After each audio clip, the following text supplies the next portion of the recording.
தன் பிள்ளைகளையெல்லாம் பறிகொடுத்த பிறகு தம்பி சிங்கமுகனை போருக்கு அனுப்பினான் சூரபத்மன்.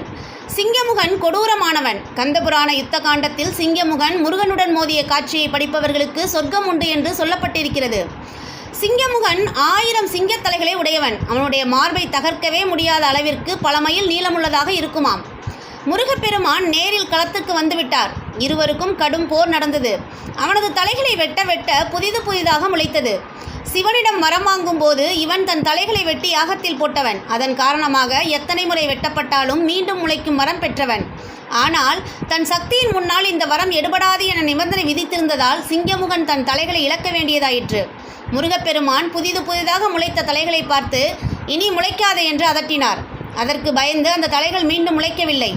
இப்படியாக 999 தலைகளை வெட்டி சாய்த்த பிறகு ஒரே ஒரு தலையுடன் போரிட்டான் சிங்கமுகன்.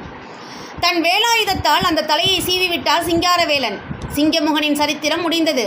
சிங்கமுகனின் மனைவியர்கள் எல்லாம் தீயில் மூழ்கி இறந்துவிட்டனர். இறுதியாக சூரபத்மன் முருகனுடன் போருக்கு வந்தான்.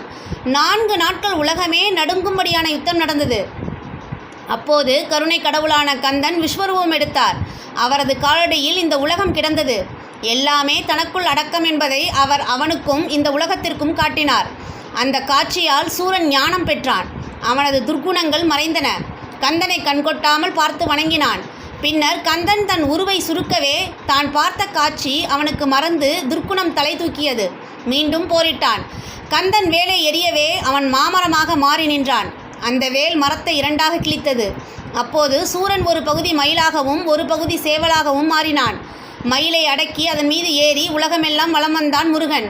சேவலை தன் கொடியில் இடம்பெற செய்துவிட்டார். தன் கணவரின் ஆயுள் முடிந்தது என்பதை தெரிந்து கொண்ட சூரபத்மனின் பட்டத்து அரசி பத்மகோமலாவும் மற்றும் 3000 மனைவியரும் இறந்து போனார்கள்.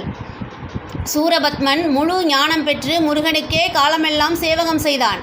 பகைவனுக்கும் அருளிய அந்த வண்ண வடிவேலனுக்கு வெற்றி பரிசாக இந்திரன் தன் வளர்ப்பு மகள் தெய்வ யானையை திருமணம் செய்து கொடுத்தான்.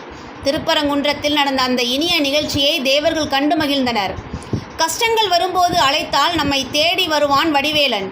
இத்துடன் கந்தபுராணம் முடிந்தது.